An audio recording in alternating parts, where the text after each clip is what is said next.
नाज़रीन मोहतरम आदाब। हेलो डीडी में आपका खैर मकदम है, अभिनंदन है, वेलकम है, खुश आमदीद है।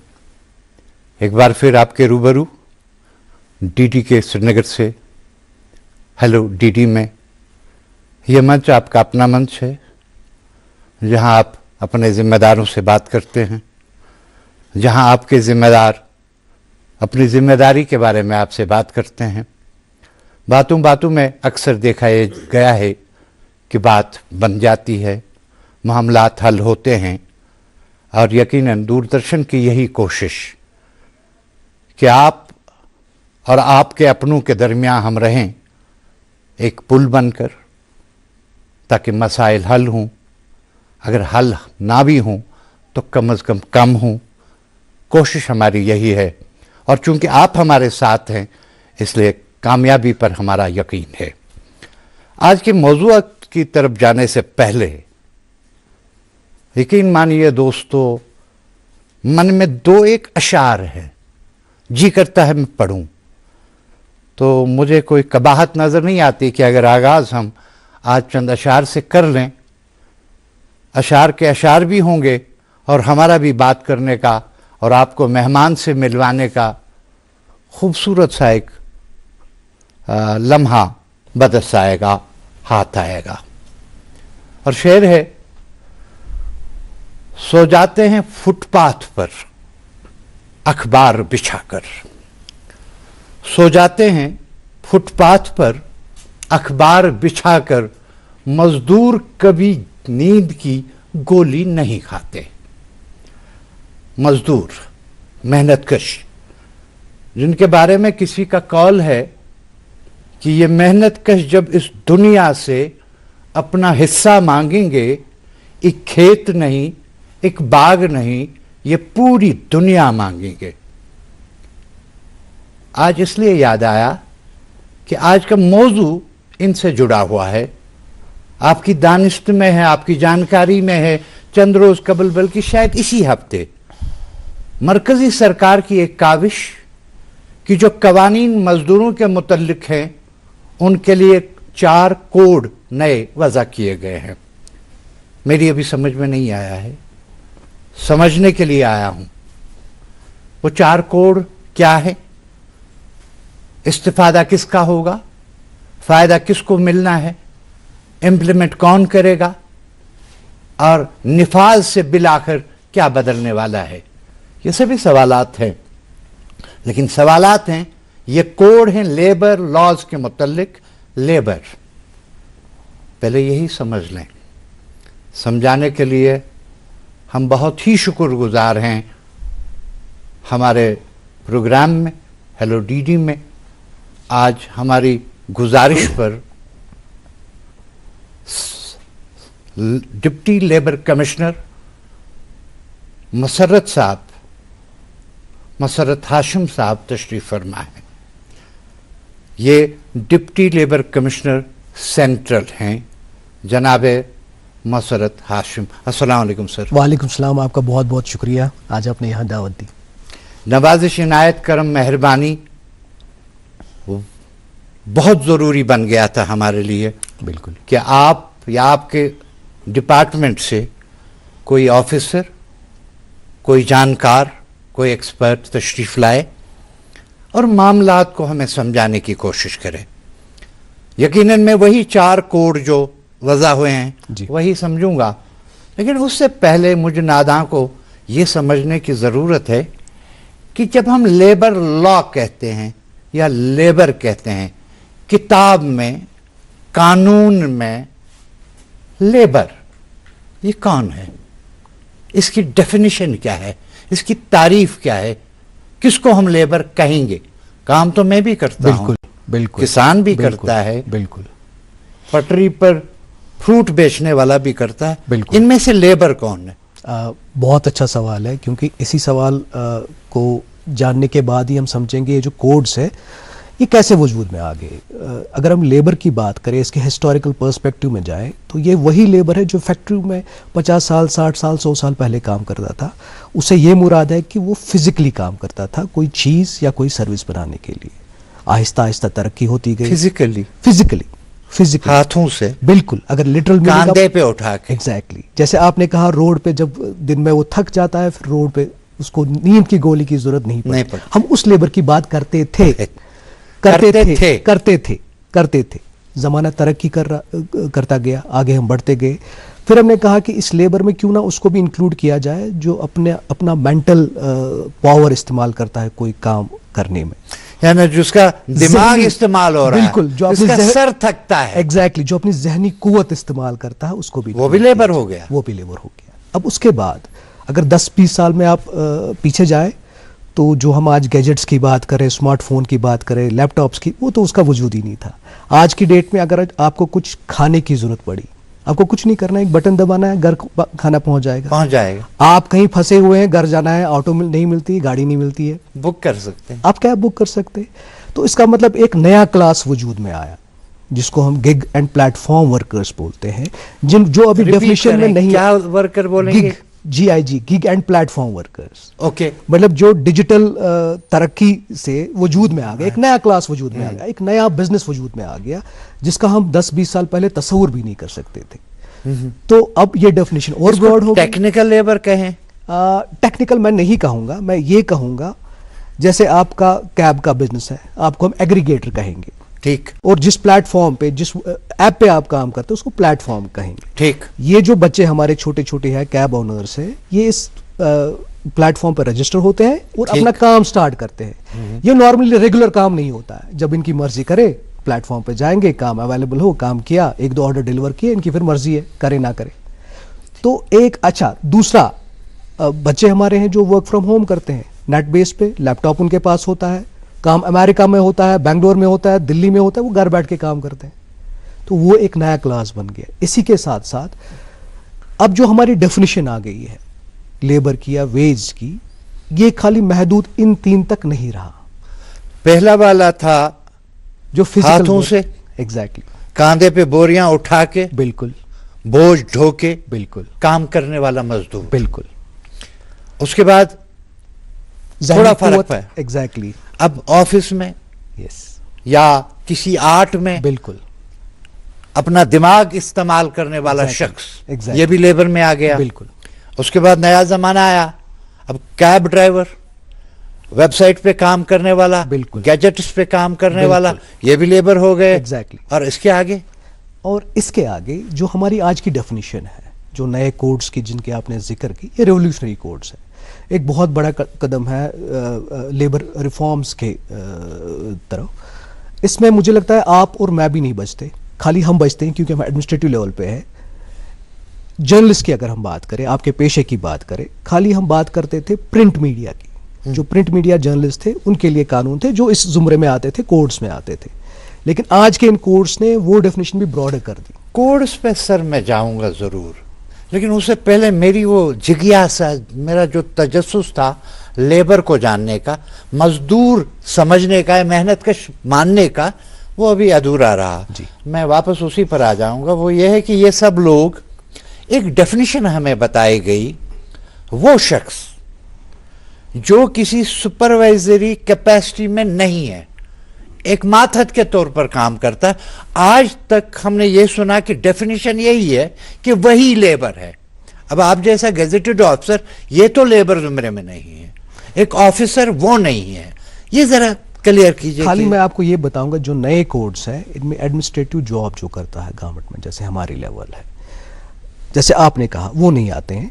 तो जैसे आपने कहा, सॉरी आपका क्या, जो सुपरवाइजरी कैपेसिटी पे वो डेफिनेशन में नहीं आते थे पहले, उनके लिए कानून साइलेंट था, वाजिया नहीं था। लेकिन आज की डेट में ये कहा गया कि अगर वो 18,000 से कम तनख्वाह लेते हैं, चूंकि अगर वो सुपरवाइजरी रोल में भी है, वो भी जुमरे में आएंगे।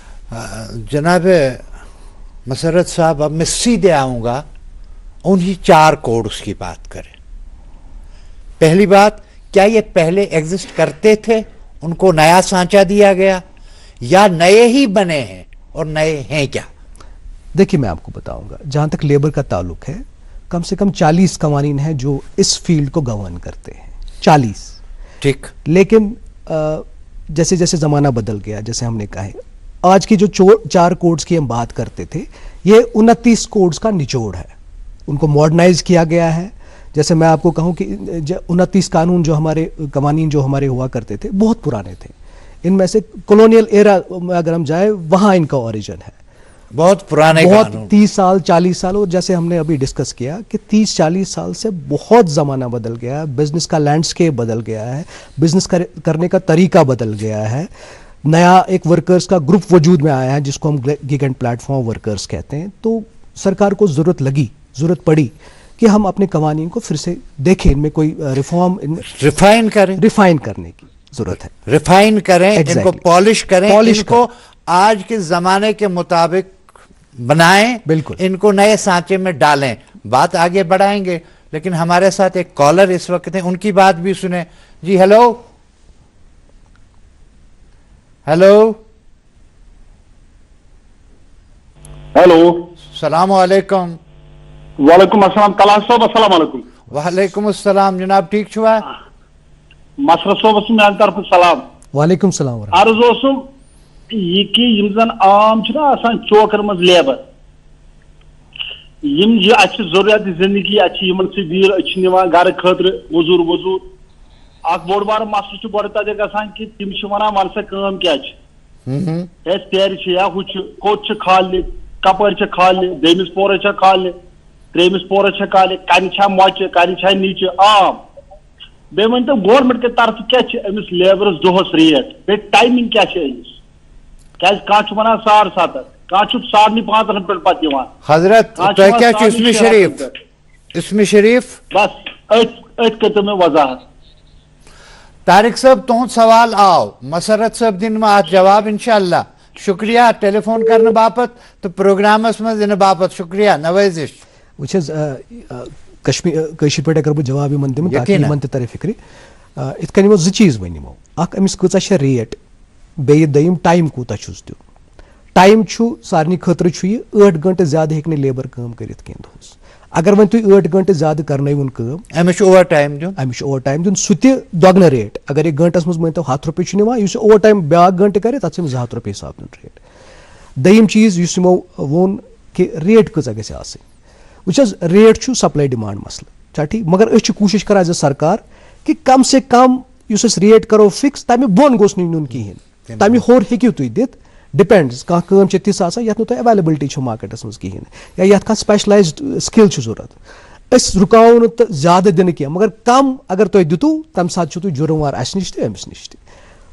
अगर अनस्किल्ड कत करो अनस्किल्ड बिल्कुल बिल्कुल अजकिस डेटस मज 4 स्केल इत तुम वो unskilled, semi skilled, skilled, highly skilled. सन रेट तुम वो अगर अनस्किल्ड इत सन बरादर तारिक सबन वोन कर अनस्किल्ड काम कत नॉर्मल मजूर वो पन फिजिकल स्ट्रेंथ इस्तेमाल करान तो काम करान अमिस सरकारी हिसाब 310 कम हेकि तुम दित अमिस कह 310 रुपये कम अज कम अमिस दिन बाकी करन पान वन नेगोशिएट। अमिक मतलब गो कि 310 तुम दियो अमिस जबरदस्ती 310 नो यह mutual consent demand and supply अमिक कम दिन तो मजूरस प्रोटेक्ट करान बिल्कुल अमिस बचावान बिल्कुल 300 कम दिन गुनाह एग्जैक्टली कानूनस एग्जैक्टली गुनाह कानून हिसाब ति अल्लाह ताला निश ति क्या तुम पान पता अगर द्रजर वजर वो जिंदगी कम, मगर सरकार अजकिस डेटस में प्रोटेक्शन नाउ मजूर एग्जैक्टली वो रंग करन वोल मतलब बिल्कुल स्किल्ड या सेमी स्किल्ड वन बह अगर करो सेमी स्किल्ड कत 463 रुपये कम हेकि तुम दोहस तमिस दित कह 463 सेमी स्किल्ड अगर पे ब्रोट पको पे 550 इथे कन 570 हर हेकि तुम दित। मगर अमिक मतलब गो कि अगर रेट कर कह उजरा कह रेट द्राय सरकार बनिम हद हेरिम हद हे पान one negotiation supply demand market मज ग अवेलेबिलिटी ठीक वन यह गो वन चेंज सोर इन नई कोड्स आए प्रान रेट एग्जैक्टली हाईली स्किल्ड इत मे वो 570 हर स्किल्ड रेट ग upper limit बनिम लेवल अमे बोन हेकिन नो तुय वसित किहिन अमे होर छु गसनु गसनु तोहि या कम से कम युता छु दिनु दिनु तोहि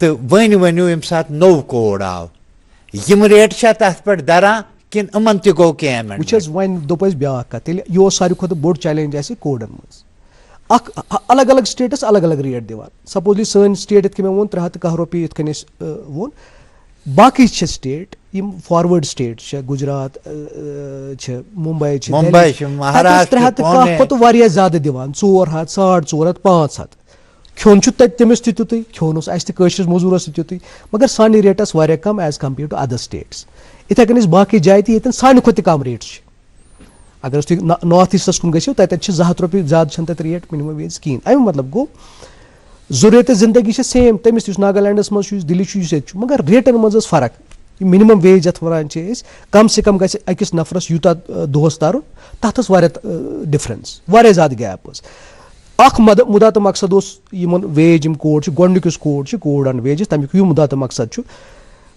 अख मखसूस रेट कर गवर्नमेंट डिफाइन सेंट्रल गवर्नमेंट कर डिफाइन तथ वन फ्लोर वेज खुद कम दिन कह स्टेट सपोजली पगह वन सेंट्रल गवर्नमेंट असा करू फ्लोर वेज करू डिफाइन 450 J&K या कह स्टेट 450 कम हेक सो वसित कहीं 450 पन्ने स्टेट वचन पन्ने हिसाब तम हेकन 450 ज्यादा गि मगर तथ वन टाइम तथ मा लगन हफ्ते 2 हफ्ते इस काल्स गवर्नमेंट नोटिफाई कर तम रेट्स स्किल्ड क्या सेमी स्किल्ड क्या अनस्किल्ड क्या तम पत लगे सारे पता तुम वन मे ज कत वनु तुम नव कोड बने हालांकि मे कत जहनस मज कि वारियाह वन यह समझन कोशिश करान वारियाह प्रारान कि बिल आखिर कर वातन छांटित यम कानून ब्रोह कन लिखित यम ब्रोह कन तो वो कि क्या पत वारियाह नाखुश वारियाह गई नाराज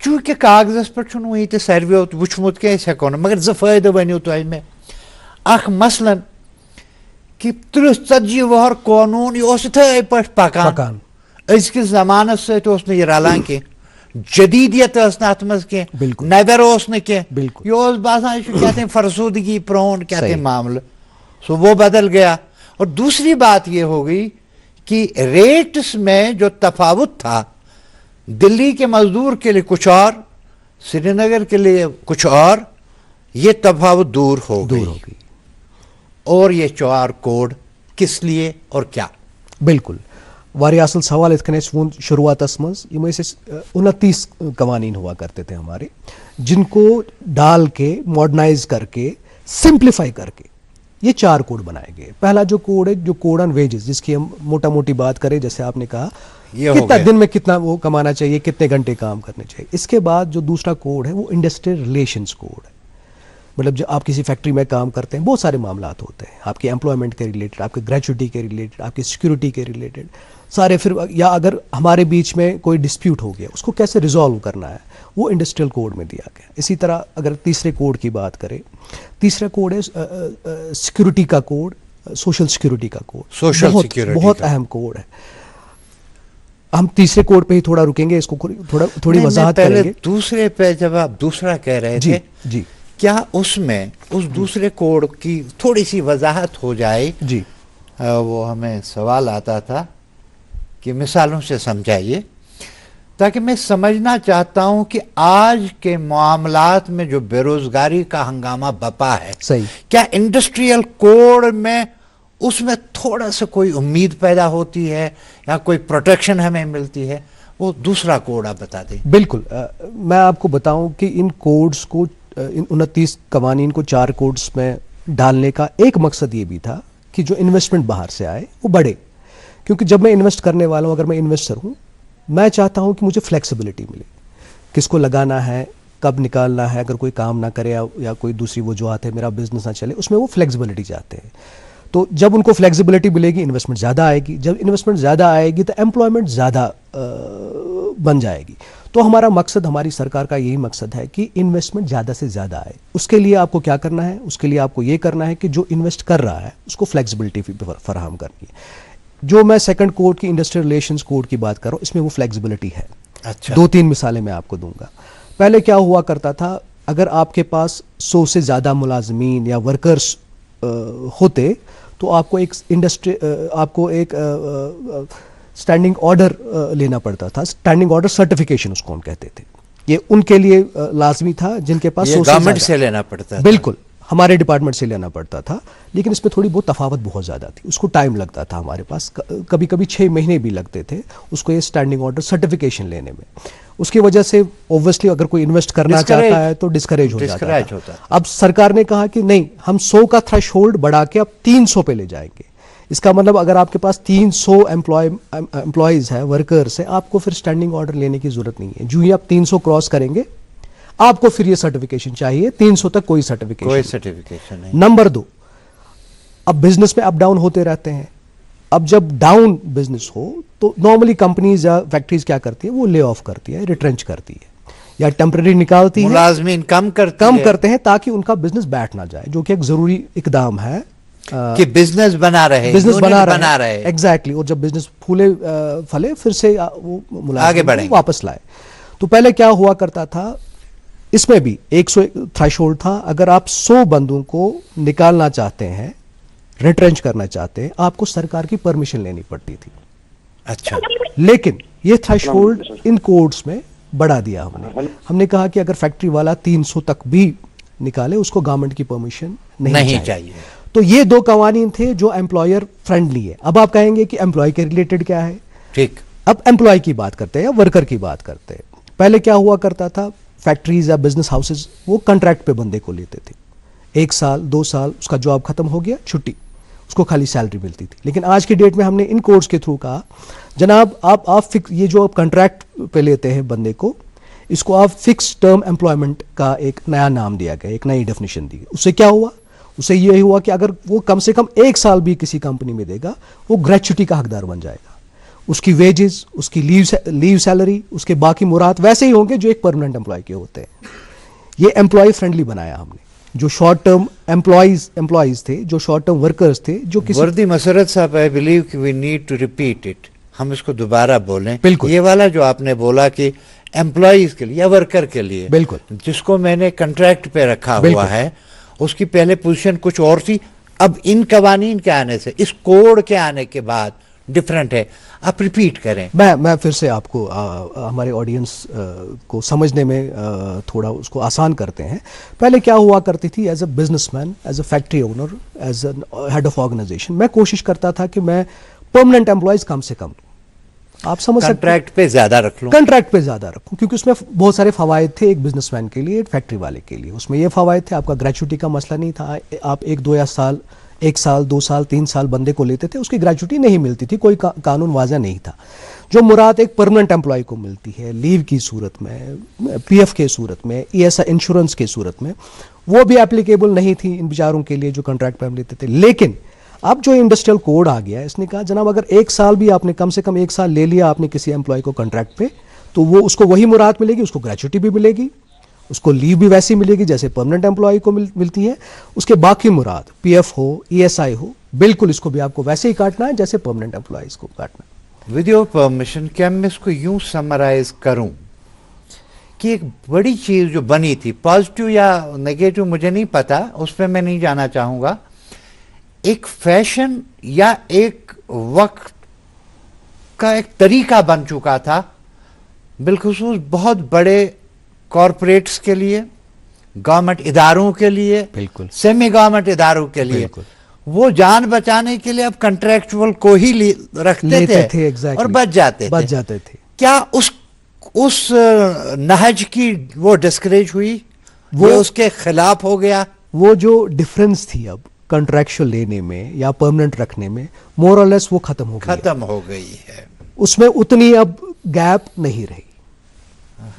इसलिए जो कॉन्ट्रैक्ट पे भी बंदा है उसको भी अब को वो डिफरेंस, कम से कम वो डिफरेंस आप समझते हैं, वो गल्फ कम हो गया, वो खत्म हो गया। और उसे शायद मैं समझ सकता हूं एक ऑफिस में काम करने के बाद कि शायद वो जो हम आसान समझते हैं कि परमानेंट से बेहतर है कॉन्ट्रैक्चुअल रखना, वो दोबारा वो जहनियत बदल जाएगी। बिल्कुल, इस कोड ने हम आगे बढ़ेंगे तीसरे कोड पर। तीसरा कोड क्या है?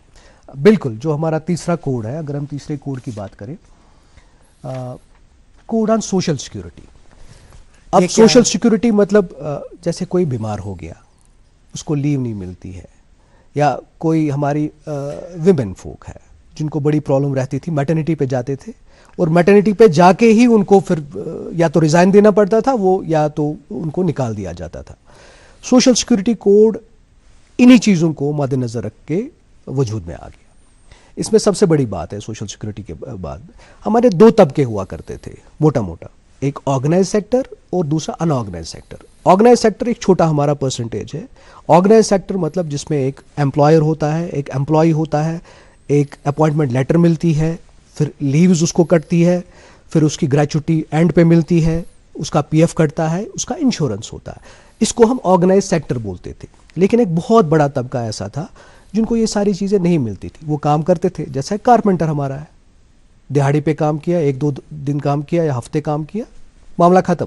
कोई रिलेशन नहीं थी एम्प्लॉयर, कोई सोशल सिक्योरिटी नहीं थी। एक फ्रीलांस जर्नलिस्ट है, वो काम करता था, कोई सोशल सिक्योरिटी नहीं थी। एक रेडे वाला है, काम करता था, कोई सोशल सिक्योरिटी नहीं थी। बस कंडक्टर, हमारे किसी कानून में उसका कोई सिक्योरिटी नहीं थी। लेकिन इस सोशल सिक्योरिटी कोड में सारे जो भी अनऑर्गेनाइज सेक्टर है, जहां एम्प्लॉयर एम्प्लॉय की रिलेशन नहीं बनती है, जहां अपॉइंटमेंट लेटर नहीं दी जाती है, उनको सोशल सिक्योरिटी के ज़ुमरे में लाया गया। सोशल सिक्योरिटी के ज़ुमरे में मतलब ये हुआ, इनको हमारे पास रजिस्टर करना है। एक बार रजिस्टर हो गए तो खुदा न खास्ता अगर इनकी डेथ हो गई या इंजरी हो गई या कोई भी मसला इनका आ गया अपने एम्प्लॉय जो इनको एम्प्लॉय करता है शॉर्ट टर्म के लिए, तो हम उसके रेस्क्यू में आएंगे। इसका मतलब जो मुराद एक परमानेंट एम्प्लॉय को मिलते हैं, इनको हमारे प्लेटफॉर्म में आने के बाद Who will? कौन देगा ये मुराद मैं इसको? आपको बताऊंगा। एक छोटी सी हमारी अभी विंडो है जिसको ई श्रम हम बोलते हैं। ई श्रम, ई मतलब इलेक्ट्रॉनिक, श्रम मतलब मजदूरी, मेहनत। तो ई श्रम एक हमारा प्लेटफॉर्म है, गवर्नमेंट ऑफ इंडिया का है। इस पे आपको रजिस्टर करना है। रजिस्टर करने के लिए खाली आपको आधार नंबर इस पे देना है। आप रजिस्टर हो गए, अपना प्रोफेशन लिखना है। खुदा न खास्ता अगर कुछ, ये वो मजदूर हैं, वो काम करने वाले हैं, वो मेहनतकश हैं जो ऑर्गेनाइज्ड सेक्टर में नहीं आते हैं। डेली वेजर हैं, डेली काम पे जाते हैं। Exactly. मतलब कोई छान छु, दसिल छु, मजूर छु, बस कंडक्टर, पेंटर छु, खार, बिल्कुल मीनियल जॉब करना, लॉकुट जॉब उनको ये सोजिन काम करने वोल छु, मतलब गवर्नमेंट सेक्टर नेबर या पब्लिक सेक्टर नेबर, Exactly. दो काम करने वाले Exactly. इनको जाना चाहिए उस श्रम पे, रजिस्ट्रेशन करवानी चाहिए। बिल्कुल। बल्कि सर मुझे याद आ रहा है कि अपनी भी कुछ कहानियां, कुछ रिपोर्ट्स याद आ रहे हैं कि खंबे पर चढ़ा बेचारा एक कैजुअल लेबर, बिजली ठीक करते करते, तार ठीक करते करते गिर गया, मर गया, और थोड़ा बहुत कुछ डिपार्टमेंट में दिया भी, लेकिन जो उसे मिलना चाहिए नहीं मिलता था। क्या अब हम उम्मीद करें कि इस चीज से, इस नए कोड से वो अब सिक्योर है, उसका इंतजाम किया गया है? उससे ज्यादा, जितनी आपकी उम्मीद है उससे ज्यादा।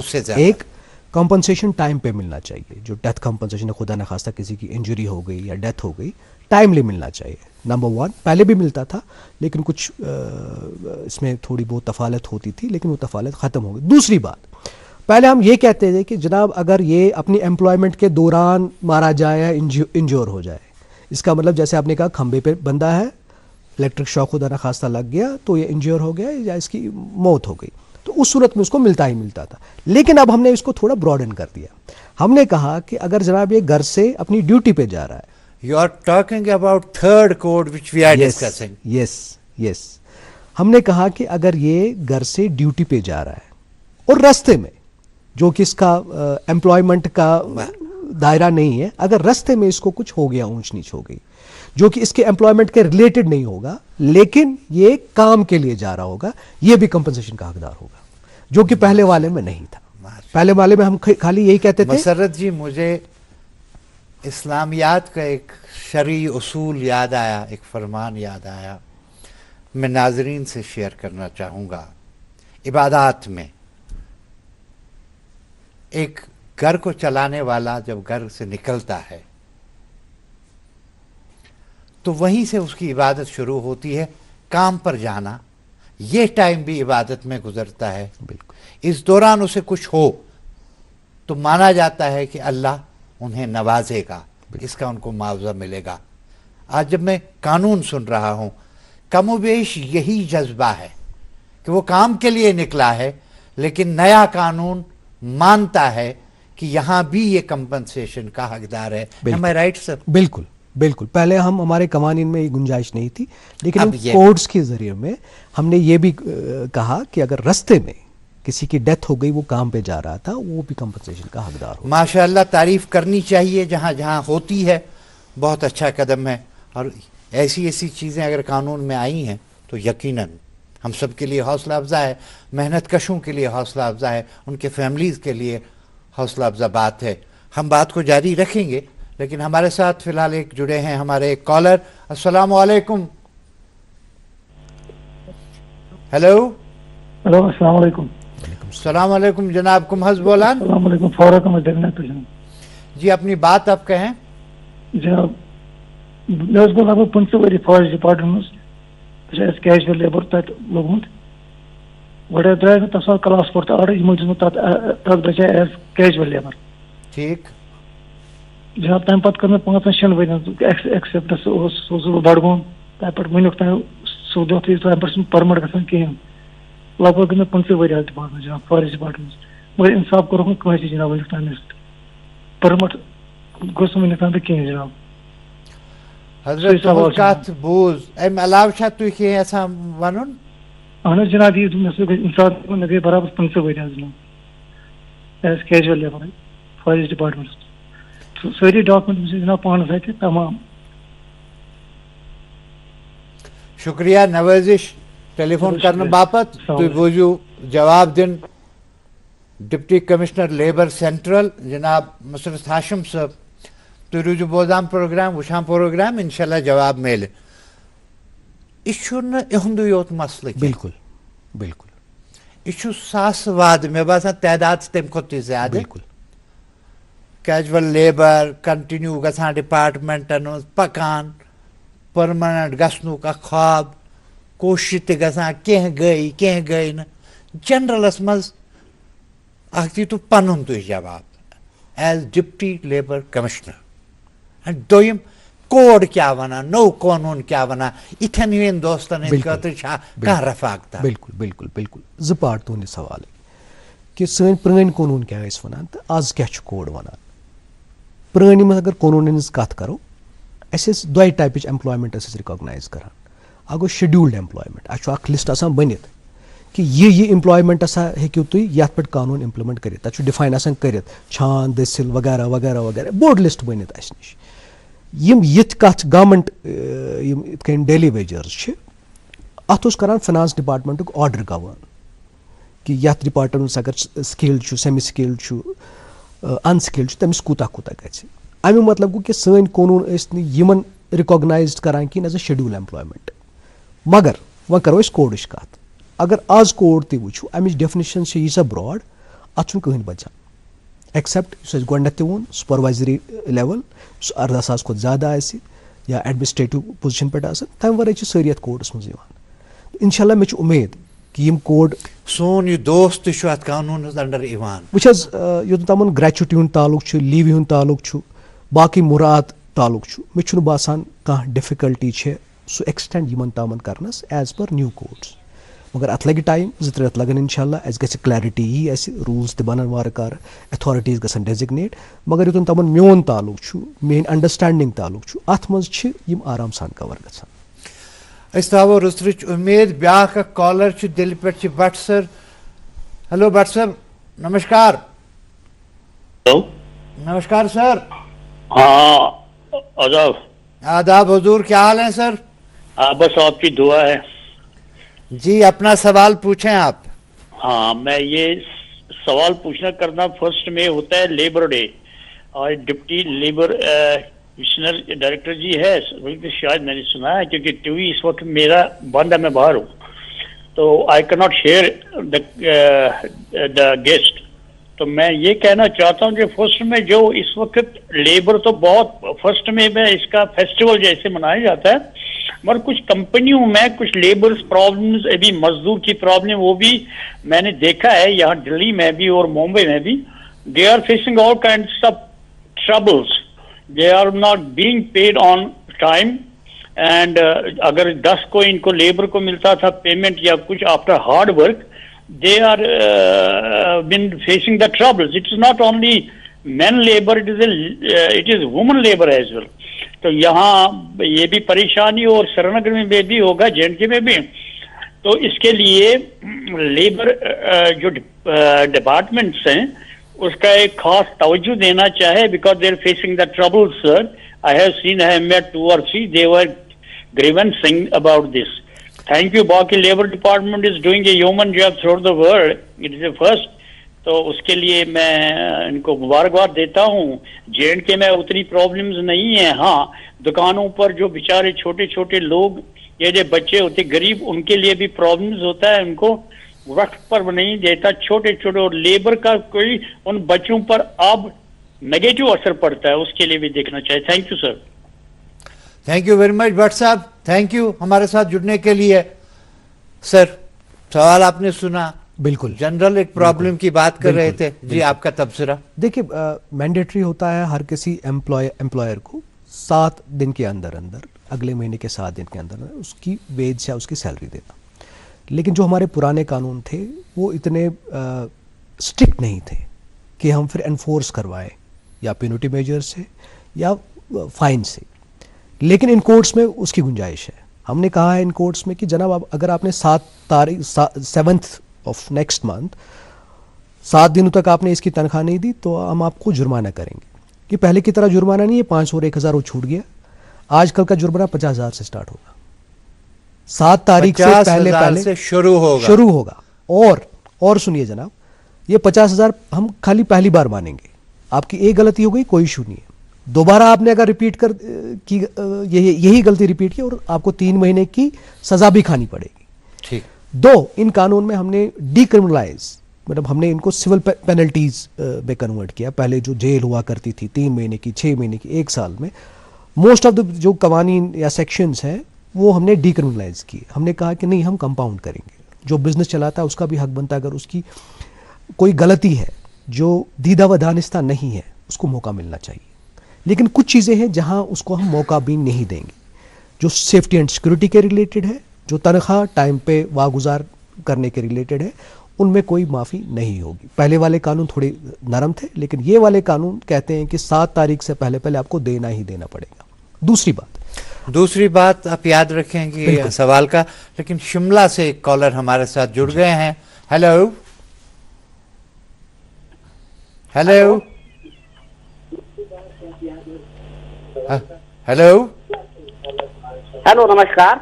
नमस्कार सर. मैं शिमला से राकेश बात कर रहा हूँ. जी बताइए. सर, मेरा एक महत्वपूर्ण प्रश्न है कि जैसे कि कोई मजदूर है या किसी गाड़ी में जाता है, जैसे सरकारी बस में जाता है तो उनको मुआवजा मिलता है, जैसे प्राइवेट गाड़ी में जाता है या अपनी गाड़ी में एक्सीडेंट हो जाता है, क्या इस कानून में मुआवजा का प्रावधान है? ये मेरा प्रश्न है. जी, आपको जवाब मिल जाएगा. हमारे ऑफिसर बैठे हैं आपको जवाब देने के लिए. मसरत साहब, इनका सवाल है, एक मजदूर सफर कर रहा है, श्रीनगर जाना है, मजदूरी करनी है, रास्ते में एक्सीडेंट. इस कानून में ये उम्मीद है कि वो कवर हो जाता है पर कंपनसेशन. 2 चीज़ें जो मैं राकेश जी के सवाल में मुझे लगी. एक, जो आपने कहा उसका जवाब हमने पहले ही दिया कि अगर आप काम के सिलसिले में अपने घर से अपने काम करने की जगह तक जाते हैं और रास्ते में खुदा न खास्ता आप कुछ भी होता है, एक्सीडेंट हो गए, आपको कंपनसेशन मिलेगी. दूसरा, जो बिकॉज ये इंटरस्टेट माइग्रेंट लेबरर्स की बात कर रहे हैं, बिकॉज दूसरी स्टेट से बिलोंग करते हैं, यहाँ काम करने के लिए आते हैं कॉन्ट्रैक्टर के पास. अब हमने इसमें यह कर दिया, इन कानून में ये प्रावधान है कि अगर ये दूसरी स्टेट से इनको कॉन्ट्रैक्टर यहाँ बुला रहा है, जो उसका खर्चा आएगा अपनी स्टेट से यहाँ तक, वो कॉन्ट्रैक्टर इसको अदा करेगा, जो पहले वाले कानून में नहीं था. इनको हम रिकॉग्नाइज करते हैं इंटरस्टेट माइग्रेंट लेबरर्स. ये खुद आए या इनको कॉन्ट्रैक्टर लाए, इस डेफिनेशन में ये आ गए. पहले खाली जो कॉन्ट्रैक्टर कंट्रैक्टर लाया करता था लेबर दूसरी स्टेट से हमारे स्टेट में, उसको हम इंटरस्टेट माइग्रेंट लेबर कहते थे। लेकिन अब डेफिनेशन चेंज हो गई, अगर ये खुद भी आते हैं यहाँ काम करने के लिए, ये भी माइग्रेंट लेबर करार दिए जाएंगे। और अगर इनको कंट्रैक्टर ला रहा है, जो इनका खर्चा अपने घर से यहाँ तक आने में लगेगा, वो कंट्रैक्टर को देना ही देना है। सिर्फ राकेश जी को एक ही बात कहेंगे कि बहुत ज़रूरी है कि ये श्रमिक जो है, ये मजदूर जो है, ये रजिस्टर होना चाहिए। बिल्कुल। तो रजिस्ट्रेशन ज़रूर कराइएगा ई श्रम पर जाकर, ताकि आइंदा होना कुछ नहीं, इंशाल्लाह सब ठीक रहेगा, लेकिन हो सकता है कि कल कुछ और मुकद्दर में हो तो हम फ़ायदा उठा सकें सरकारी कवानीन का। मसरत साहब, आप जवाब दे रहे थे भट्ट साहब का, 7 तारीख तक अगर तनख्वाह नहीं गई तो आप मुझ पर 50,000 से शुरू करेंगे जुर्माना। बिल्कुल, वो भी पहली गलती पे, पहली, और फिर ये बढ़ता जाएगा। लेकिन दूसरी बात भी कुछ थी जो आप बताना चाहते। बिल्कुल, एक तो रही कि 7 तारीख तक तनख्वाह देने की बात। अब अगर कोई एम्प्लॉयर, कोई एस्टैब्लिशमेंट, कोई बिजनेस वाला चाहता है कि मैं किसी को निकाल दूं, या तो उसका बिजनेस कम हो गया या कोई प्रॉब्लम आ गई एम्प्लॉय की साइड से, तो अपनी कार्रवाई करके उसको निकालना चाहता है, जो उसका फुल एंड फाइनल है, मतलब जो उसका हिसाब किताब करना है, वो 2 दिन में उसको पूरा करना है। जबकि पहले हमें गुंजाइश नहीं थी, ओपन था, वो 1 महीने लगाता था, 2 महीने लगाता था, उसका फुल एंड फाइनल होता ही नहीं था। हमने कहा कि जनाब, अगर आपको कोई निकालना है, हमें कोई अर्ज नहीं है, उसमें कोई अर्ज नहीं है, लेकिन आपको 2 दिन में इसका हिसाब सेटल करना है। ठीक। तीसरी बात, इसी के रिलेटेड भट्ट साहब ने कहा था कि हमारे खवातीन एम्प्लॉय, विमेन एम्प्लॉय, उनके बारे में क्या। मैं आपको बताऊं कि विमेन एम्प्लॉय, हमारे जो कानून थे, पुराने वाले कानून थे, वो जेंडर न्यूट्रल नहीं थे, उनमें डिस्क्रिमिनेशन थी। कई कानून कहता था कि आप रात को काम नहीं कर सकते विमेन के लिए। कई ऐसे जॉब्स थे फैक्ट्रीज में जहां विमेन काम नहीं करती थी, या तनख्वाह में फ़र्क होती थी, डिफरेंशियल होता था, एक मर्द को ज़्यादा दिया जाता था, एक विमेन को कम दिया जाता था। वो तफालत इन कोड्स के ज़रिए दूर हो गई। अब हमने ये कहा कि विमेन रात को भी काम कर सकती है, लेकिन उसके कुछ शराइत है। पहला सबसे बड़ा शर्त उसमें ये है कि विमेन की कंसेंट होनी चाहिए, पहले अपनी मर्जी से करे। एग्जैक्टली, पहले उसकी मर्जी होनी चाहिए। अगर अब उसने मर्जी दी, दूसरी हम ये चीज़ बोलते हैं कि रात को उसका जो माहौल है वो सेफ एंड सिक्योर होना चाहिए। उसका क्या मतलब है? उसका ये मतलब है कि जहां वो काम करे वो परफेक्टली इल्यूमिनेटेड हो, रोशनी की बहुत ज़्यादा उसमें। हम बात कर रहे हैं वेमेन्स मजदूर जो हैं, ख़वातीन, उनके लिए क्या है इस कानून में, ये बात जारी रखेंगे। फिलहाल सर आपसे फिर मैं इजाज़त चाहूँगा, एक कॉलर है। हेलो हेलो हेलो हेलो, सलाम अलैकुम। वालेकुम सलाम जी, अपना नाम बताएं और अपना सवाल पूछें। नाम जनाब मेरा है परवेज फ्रॉम सोरा। मैं कमिश्नर साहब से ये जानना चाहता हूँ, एक वर्कमैन एक्ट, जैसे ये लेबर लोग होते हैं स्किल्ड कैटेगरी वाले, ये जब रजिस्टर्ड होते हैं तो इन्हें क्या क्या बेनिफिट मिलते हैं और कब तक, और उसके लिए क्या करना है, नंबर 1। नंबर 2, लेबर कवानीन क्या है, वर्किंग आवर्स क्या है और इनकी जो रेट है वो क्या है। जैसे हमारे यहाँ कश्मीर में बिहार से लोग आते हैं, एक डांगरी और बुर्स लेके चौक में खड़े हो गए तो बन गए पेंटर। वो स्किल्ड तो होता नहीं है बेसिकली। अब कैसे पता लगेगा कि वो बंदा स्किल्ड है कि नहीं है, ये जानना चाहते। जी ज़रूर, आपकी बात आ गई हमारे ऑफिसर तक। डिप्टी लेबर कमिश्नर सेंट्रल जनाब हाशिम सर हमारे बिल्कुल सामने हैं। जी, आपने सवाल सुना, बिल्कुल किस तरह से आप रिएक्ट करेंगे? देखिए, परवेज साहब ने जो पहला सवाल पूछा वर्कमैन कंपनसेशन एक्ट के बारे में पूछा, जिस पे हमने ऑलरेडी बात की है कि अगर दौरानी काम ये इंज्योर हो जाता है या इसकी डेथ हो जाती है, इसको कंपनसेशन मिलना ही मिलना है। और इसमें मैंने ये भी कहा कि अब जो हमारे कोड से ये थोड़े वसी हो गए हैं, हमने ये भी कहा अगर घर से जाते हुए काम तक रास्ते में इसको कुछ हो गया तो वो भी कंपनसेशन का हकदार बन जाएगा। ठीक। अब दूसरा इनका सवाल था कि जो हमारे वर्किंग आवर्स है और उनकी रेट क्या है। अगर मैं अनस्किल्ड की बात, मैं फिर से रिपीट करूंगा, अगर मैं अनस्किल्ड की बात करूं, जो हमारे पुराने कवानीन हैं उनमें अनस्किल्ड का 311 रुपये पर डे। जब हम पर डे की बात करते हैं इसका मतलब 8 घंटा। तो लेकिन अभी वो चेंज होने वाला है। हमें फ्लोर वेज मिलने वाले हैं जो पूरे इंडिया पे लागू होंगे, तो उसके कम हम नहीं दे सकते, उसके ज़्यादा ही दे सकते हैं, लेकिन उसके लिए हमें थोड़ा इंतज़ार करना पड़ेगा जब तक फ्लोर वेज आएंगे हमारे पास। दूसरा इन्होंने कहा कि अगर कोई हमारे पास आता है हम कैसे ये जाने कि ये स्किल्ड है कि अनस्किल्ड है। परवेज साहब, डिपार्टमेंट उस तरफ भी काम कर रहा है। जैसे मैंने कहा कि हम डिजिटल प्लेटफॉर्म जो हमारे हैं उन पर रजिस्ट्रेशन होगी, उनसे हमें पता चलेगा। लेकिन ये कह के अब कोई अब रजिस्टर करता है स्किल्ड, बट वो हम उसका टेस्ट वेस्ट ऐसे कोई नहीं लेते, हमें ये कंफर्मेशन नहीं मिलती कि आप वाकई स्किल्ड है कि नहीं स्किल्ड है। उसका यही है कि जब वो काम पे जाएगा आपको खुद पता चलेगा कि वो काम कैसा करता है। That part will leave to public, जहाँ वो काम करता है उन तक करते, क्योंकि प्राइवेट सेक्टर है इसलिए उनको। सर, हम बात कर रहे थे इस कॉल से पहले खवातीन के लिए जो कोड में बिल्कुल कि वो रात को काम करना चाहें अगर उनकी मर्जी है, इस सिलसिले को आगे बढ़ाएं। बिल्कुल, पहले सबसे इंपॉर्टेंट जो आपने भी कहा, उनकी मर्जी होनी चाहिए। अगर उनकी मर्जी नहीं, आप फोर्स नहीं कर सकते किसी औरत को काम करने के लिए रात को। अगर आप उसकी मर्जी आ गई, उसके बाद क्या करना है, एम्प्लॉयर या कोई भी फैक्ट्री वाला या कोई एस्टेब्लिशमेंट हो, उसको 2-3 चीज़ों का ज़रूर ख्याल रखना है। अगर उसमें कोताही हुई तो उसको फाइन भी हो सकता है। पहली बात, जैसे मैंने कहा कि जहाँ वो काम करते हैं वो एरिया इल्यूमिनेटेड होना चाहिए, रोशनी अच्छी खासी होनी चाहिए। रेस्ट रूम की फैसिलिटी आपको देनी है, इसको सेपरेट रेस्ट रूम, ऐसा ना कि जिसमें मर्द हजरात भी हो और ये भी जाए, वैसा नहीं, आपको सेपरेट।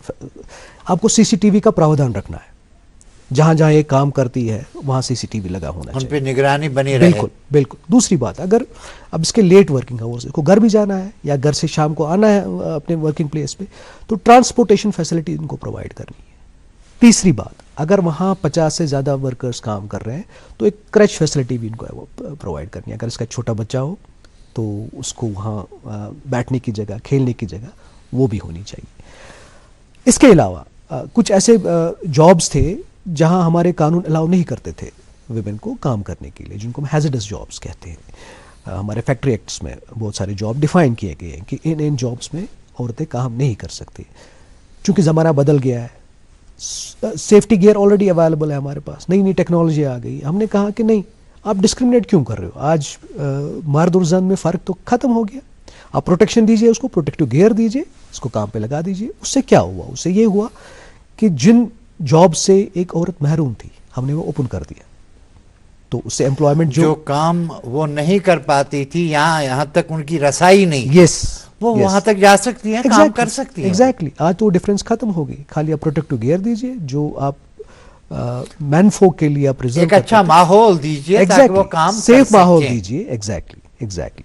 तो इसके अलावा अगर आपके मैटरनिटी बेनिफिट्स थे, पहले भी 26 हफ्ते हम उनको लीव देते थे, आज हमने सख्ती से लागू किया। 26 हफ्ते तो इसको मिलेंगे, लेकिन आप निकाल नहीं सकते। नॉर्मली क्या हुआ करता था, जैसे ही मैटरनिटी पे कोई हमारी माँ बहन जाती थी, या तो उसको निकालते थे या ऐसा माहौल पैदा कर सकते थे वो खुद कहती थी मुझे काम ही नहीं करना। आज के दौर में वैसा नहीं होगा, इन कोर्ट्स में आप निकाल नहीं सकते, आप 10 बार सोचना पड़ेगा आपको इसे निकालने से पहले। दूसरी बात, एक और कैटेगरी हमारी माओं की है जिसको हम सरोगेसी कहते हैं, सरोगेट मदर्स कहते हैं। इसका मतलब इनका अपना बच्चा नहीं होता, खुदा न खास्ता किसी को कोई प्रॉब्लम होती है, मेडिकल प्रॉब्लम होती है, इश्यूज होते हैं, वो अपना बच्चा अपने कोख में नहीं रख सकते, किसी और की कोख के इस्तेमाल करते हैं। तो उस सूरत में अगर आप सरोगेट मदर है, नॉर्मली तो कश्मीर में उतना नहीं है, बाहर के स्टेट्स में ज़्यादा है, तो उनको भी प्रावधान है, लीव का प्रावधान है, उनको 12 हफ्ते उनको भी लीव मिल सकती है। बात को आगे बढ़ाने से पहले एक और कॉलर से हम बात कर लें। हेलो हेलो हेलो हेलो, अस्सलामुअलैकुम। वालेकुम अस्सलाम। सर, मैं कमिश्नर साहब सर सवाल प्रश्न शोकसान प्रश्न शोकसान सर प्रश्न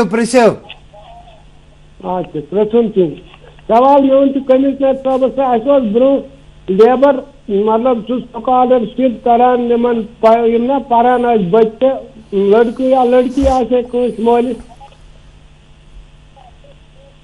ठीक स्कॉलरशिप तरह मगर ये 60 वरी मतलब एज पत अगर बच्चा पारान सह कर सह बंद।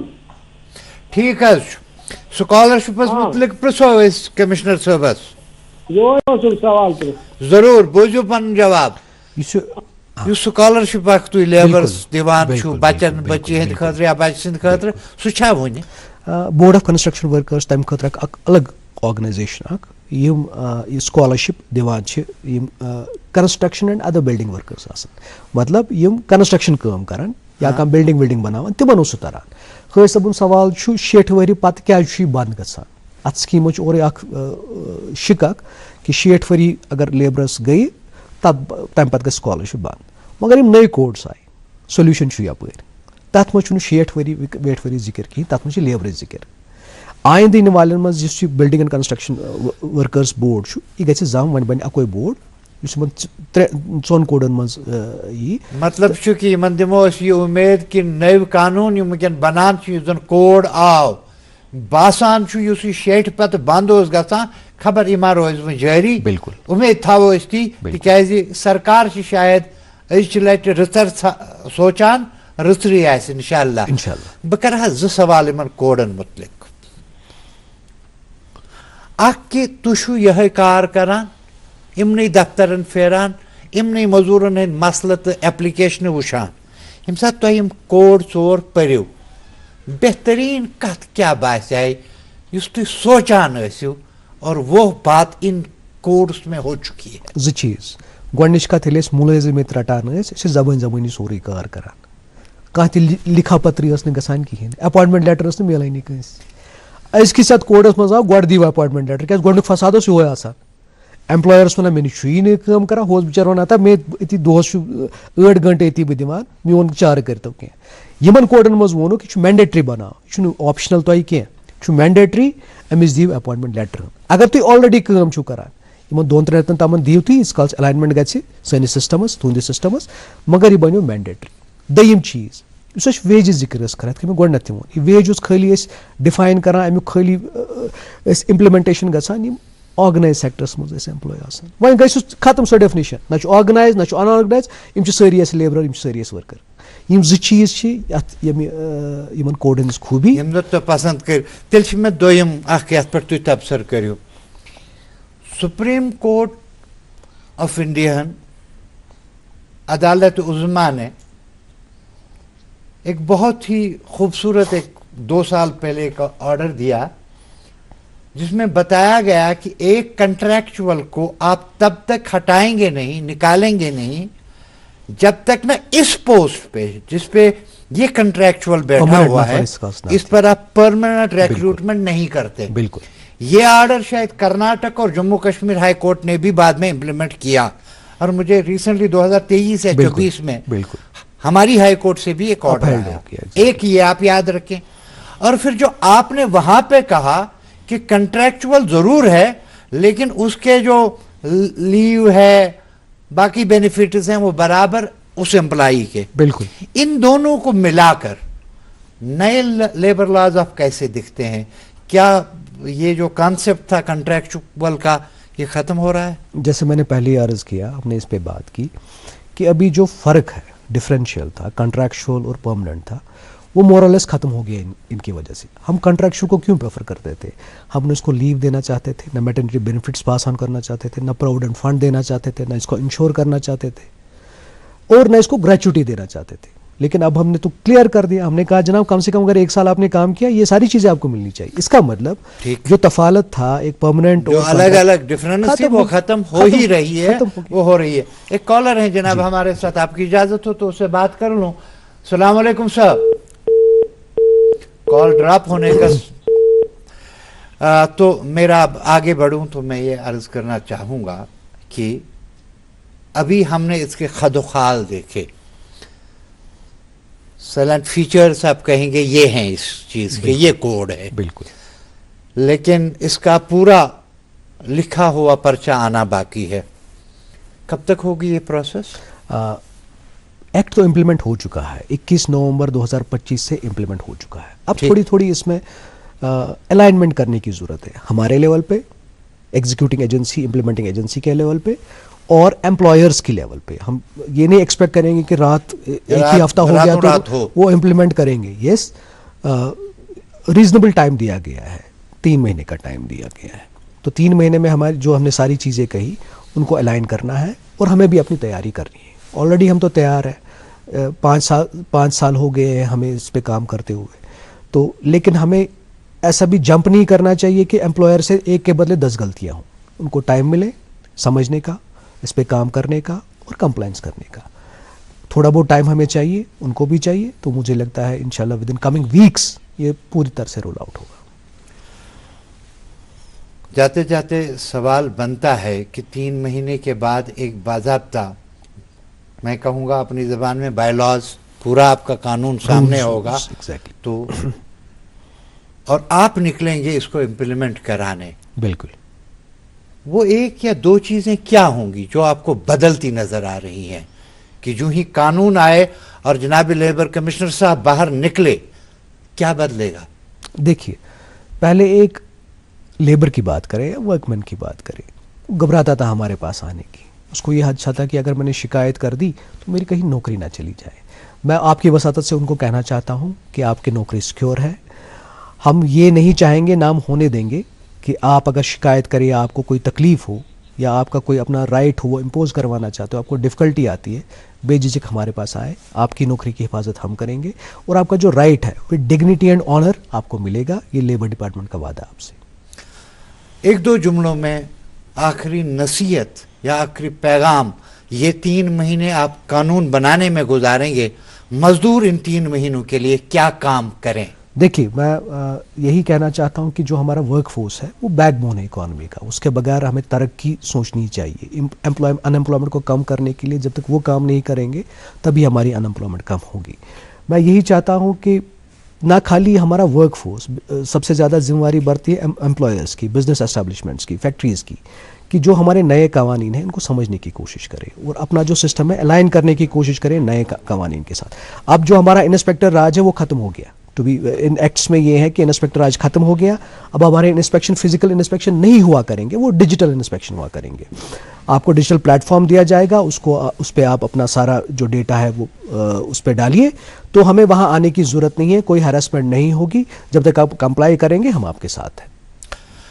नवाजिश, इनायत, करम, मेहरबानी हाशिम सर, आप यहाँ आए, इतनी मुदल्लल बातें हमें सिखाई, हमें समझाने की कोशिश की, बहुत बहुत शुक्रिया आपका, आपके डिपार्टमेंट का। आगे भी आपसे बात करने की ज़रूरत पड़ेगी, आपको दोबारा भी हम तकलीफ देंगे। आज के लिए शुक्रिया, बहुत बहुत आपका बहुत बहुत शुक्रिया, आपका बहुत बहुत शुक्रिया। और जनाब ये थे डिप्टी लेबर कमिश्नर सेंट्रल जनाब मसरत हाशिम साहब, जिन्होंने बात की उन कोड्स पर जो कि वज़ा हो चुके हैं और इम्प्लीमेंट हो चुके हैं मज़दूरों के लिए, उनकी बका के लिए, उनके फ़ायदे के लिए, उनकी प्रोटेक्शन के लिए। और यहाँ वक्त हुआ चाहता है कि मैं भी अब आपसे विदा हूँ, आपसे चाहूँ कि इजाज़त दीजिए।